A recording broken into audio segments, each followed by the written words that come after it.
Assalamualaikum warahmatullahi wabarakatuh. Kami dari kelompok 2 akan mempresentasikan mata kuliah kimia organik yang berjudul anhidrida asam. Sebelum kami melakukan presentasi, kami akan melakukan perkenalan satu persatu. Yang pertama, saya sendiri sebagai moderator yaitu Muhammad Fakih. Di sebelah saya ada Agni Moza Delia. Di sebelah lagi ada Rizky Herani. Lanjut ke sebelah kanan yaitu ada Devira Fatma. Lanjut lagi sebelah kanan ada Ica Kristia Santi. Selanjutnya ada Anggia Siska, dan yang terakhir ada Sri Hardini. Baiklah, kita masuk kepada materi yang pertama. Silakan. Baiklah, saya akan membaca materi yang pertama. Senyawa anhidrat adalah senyawa atau substansi kimia yang tidak ada kandungan molekul air, yaitu H2O. Gugus fungsi asam anhidrida dihasilkan ketika dua asam karboksilat bergabung dan kehilangan air. Anhidra kemudian permuka air. Anhidra asam simetris diberi nama seperti asam karboksilat, kecuali aktiran asam diganti dengan anhidra. Hal ini berlaku baik untuk IUPAC maupun nomenklatur umum. Baiklah, selanjutnya kita masuk ke dalam data nama anhidrida.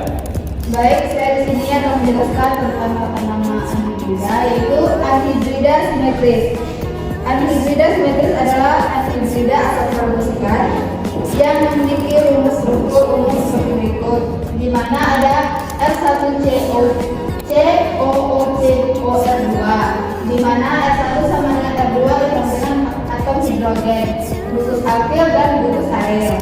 Di bawahnya ada contohnya ada propanoid anhidrida sama etanoid anhidrida. Baik, selanjutnya. Baik, itu ada anhidrida tidak simetris, yaitu anhidrida campuran atau tidak simetris adalah anhidrida asam karboksilat yang memiliki rumus umum berikut, ada sama dengan anhidrida simetris, yaitu R1COOCOR2, di mana R1 tidak sama dengan R2 tetapi merupakan atom hidrogen, gugus alkil dan gugus air. Saat memberi nama anhidrida asam tak simetris, beri nama keduanya menggunakan metode alkanoat. Lalu cantumkan kedua nama tersebut berdasarkan abjad.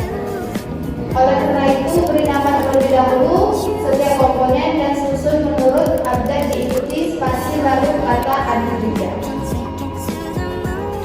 Berikutnya ada contohnya etanoid propanoid anhidrida sama butanoid etanoid anhidrida. Baiklah, di sini saya akan menjelaskan contoh asam anhidrida simetris dan tidak simetris. Yang bagian atas ini simetris karena sisi kanan dan sisi kirinya itu sama, jadi diberi tata nama anhidrida. Terdapat 3 C, yaitu propanoid anhidrida. Dan yang bawah ini contoh dari anhidrida tidak simetris. Sisi kanannya ada 3 C dan sisi kirinya ada 2 C.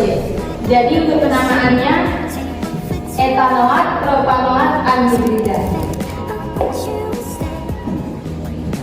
Kemudian ada anhidra asam dapat didefinisikan sebagai oksidan non-logis yang membentuk larutan asam ketika bereaksi dengan air. Kemudian dalam kimia organik ini adalah gugus fungsi yang terdiri dari dua gugus asli yang digabungkan oleh atom oksigen. Non-logam yang dapat bereaksi dengan air hanya disebut anhidra asam, dan logam yang tidak bereaksi dengan air bukanlah anhidra asam. Kemudian, jadi kita dapat menyimpulkan bahwa semua non-logam bukanlah asam anhidra, atau non-logam yang bereaksi dengan air dari asam hanyalah asam anhidra. Salah satu contohnya ialah karbon monoksida bukanlah asam anhidra, meskipun merupakan oksida karbon karena tidak bereaksi dengan air. Baiklah, dalam proses kimia organik anhidrida asam terbentuk dari karboksilat.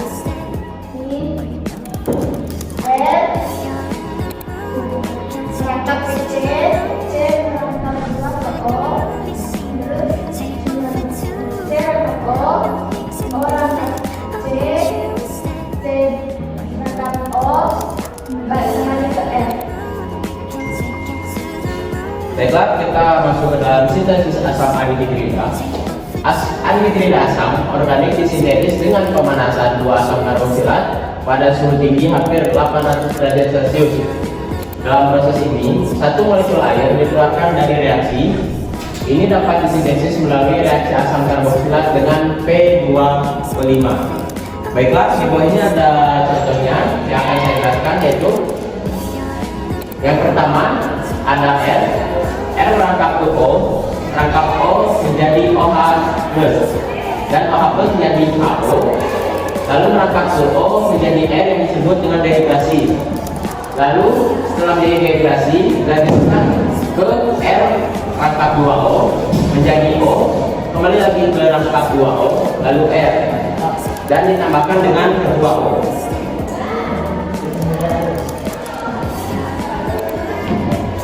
Baiklah, selanjutnya masuk ke sifat kimia asam. Baik, di sini saya akan menggunakan sifat kimia asam, yaitu anhidrida asam melalui reaksi substitusi nukleofilik dengan mensubstitusi gugus OCO6. Dia kurang reaktif dibandingkan asam klorida karena atom Cl lebih elektronegatif dibandingkan gugus OCOR. Di mana di sini ada R rangkap C rangkap O2, lalu C kembali lagi ke O ke C rangkap O2, lalu ke R dihidrolizkan dengan H2O menjadi R rangkap C O2 menjadi OH. Baik, berikutnya selanjutnya kesimpulan. Dari makalah ini dapat disimpulkan bahwa anhidrida sinetis adalah anhidrida asam karboksilat yang memiliki rumus struktur umum. Anhidrida sandaran anhidrida sinetis adalah anhidrida asam karboksilat yang memiliki rumus struktur umum. Baiklah, sekian presentasi kami dari kelompok 2 yang menjelaskan tentang anhidrida asam. Kurang lebihnya kami meminta maaf dan memohon maaf. Kami ucapkan wassalamualaikum warahmatullahi